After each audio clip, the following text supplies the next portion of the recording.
Good day, healthpreneurs. Yuri here. So, how do you create content that doesn't just get eyeballs, but actually generates business that leads to clients enrolling with you? Well, that's what I want to share in this quick video. A little bit of context. So, as you may or may not know, I've got a health and fitness business in addition to Healthpreneur. The health and fitness business has been online since 2006, and right now our blog gets almost 1 million unique visitors per month. Now, I don't say that to brag, okay, because there's nothing to brag about there. Just to give you some context, some of the top marketers in the world, like Seth Godin, his website gets about half of that type of traffic. There are obviously other blogs that get a lot more traffic, but I share this with you because that's been a long process, and it doesn't necessarily mean that we're raking in the dough from that type of content platform. There are definitely ways you can monetize it, and we've done a great job at that.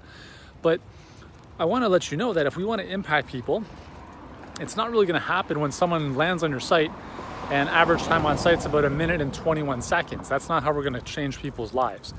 We're in a world where information is ubiquitous. People want transformation. They don't want information. So with that said, how do we create content that is going to stand out, is going to really get people to sit up in their seats and be like, wow, this makes a lot of sense. I'm interested in working with this person. So there's two ways of creating content.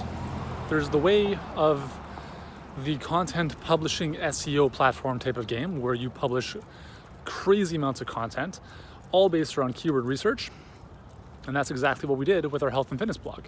And that's doable, but it just takes a lot of work, a lot of manpower, and a lot of time. You will get more organic search, you'll get found in Google, you'll get rankings, all that kind of stuff. And people seem to really, pride themselves on that. It's kind of like a narcissistic ego boost more than anything. And I say that very hypocritically, coming from my perspective. The second way to create content is to say, you know what? I don't care about any of that stuff. I'm going to create content that I want to create that is going to hopefully help my audience and is not going to be focused on SEO. It's not going to be focused on keyword research. It's going to be focused on questions and concerns that my people have.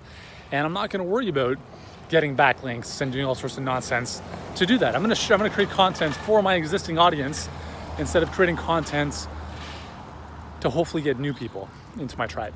Because if you have a good process in your business already, you should already be generating leads through other means, not just creating videos like this. So those are the two different ways we can do it. And when we're looking at creating a content platform, which is heavily based around SEO, we're using a methodology called teach to teach, which is you're giving away everything because you have to. The 101 ways to use coconut oil, like who cares about that stuff, right? Or how to lose weight, the exact step-by-step plan. When you are creating content that is based on SEO, you have to make it the best out there, which means you have to give away everything. Not only is that important to get found in Google, but it's important for people to share it and link to it. So it's just a game that is okay to play, but a lot of times it doesn't lead to anything else because you've given away all of your stuff in the 5,000 word blog post. The alternative is using what we call the teach to sell method of creating content, which is sharing the what and the why, but not so much of the how. In doing so, you build desire. You give insights, obviously you provide value, but you build desire for people to move to the next step with you. And that is how you take people from just consuming content to going to the next level with you in your coaching, for instance. So what does that look like? What does teach to sell look like? Well, as I just said, we focus more on the what and the why instead of the how. We don't talk about the exact step-by-step process to do everything that the blog post or the title might make it out to seem. And just so I'm clear, we're not holding anything back. We're not duping people.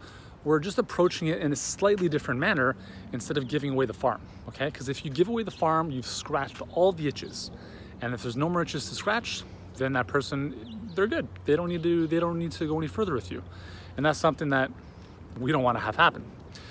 So what we want to focus on is, I believe you should be sharing content in a way that is not just about what you know, but what you believe, right? What do you stand for? What do you stand against? How can you create content that is polarizing, that is going to piss some people off and is going to rally other people?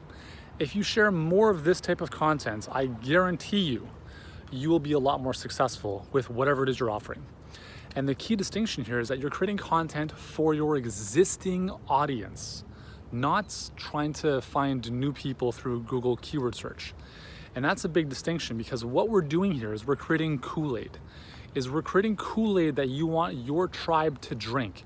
The more KoolAid they drink, the more they buy into your philosophy. And that's the key. And if you want an easier time enrolling people who believe in your approach to life, business, whatever it is, that is the secret. Let me give you an example of a podcast. Why do a lot of people start a podcast? Why do 99% of people start a podcast? They start a podcast because they think that having a podcast is going to generate new leads. It's going to get them in front of new eyeballs. And that's one way of looking at it. And it definitely can happen. But I want to make an alternative argument here, is that having a podcast is the ultimate way to provide more KoolAid to your existing audience. When you have someone who's opted into your list or who follows you on social, and now they listen to your podcast every week, they're on, you have them on demand, right?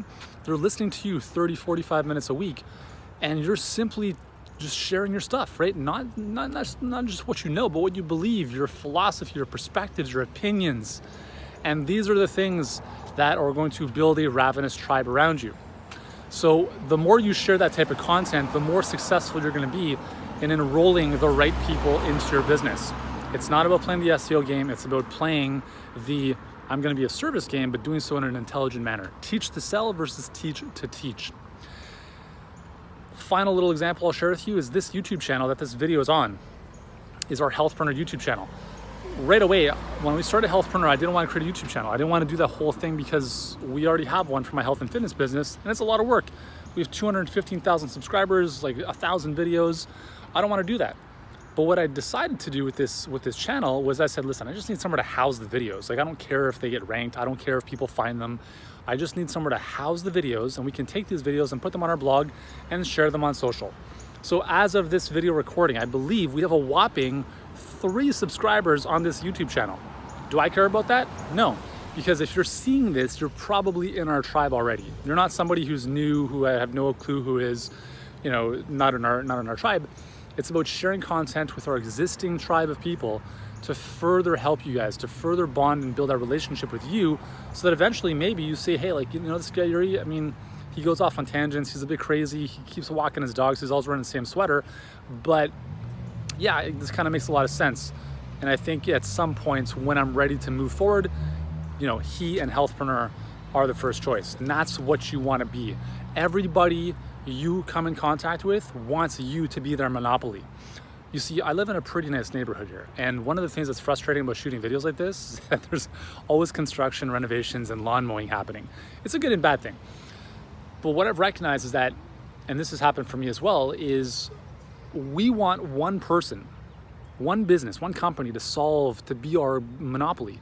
If someone cuts your lawn, do you want a new person, a different company every single week who doesn't know your lawn, who doesn't know your landscape? If you want someone to clean your house, do you want a new cleaning person every single time? Or would you rather have the same person who understands your house, who knows the nooks and crannies? It makes a lot more sense to have one person, and that is important. So you want to be that one person for your audience. And the more you can share your content in the way that I've shared it here, I believe the more successful you're going to be. Now, if you'd like an example of how this can all work, check out our webinar, the 7-Figure Health Business Blueprint. If you haven't yet attended, it's an amazing 70-minute presentation, and you'll see exactly what I'm talking about.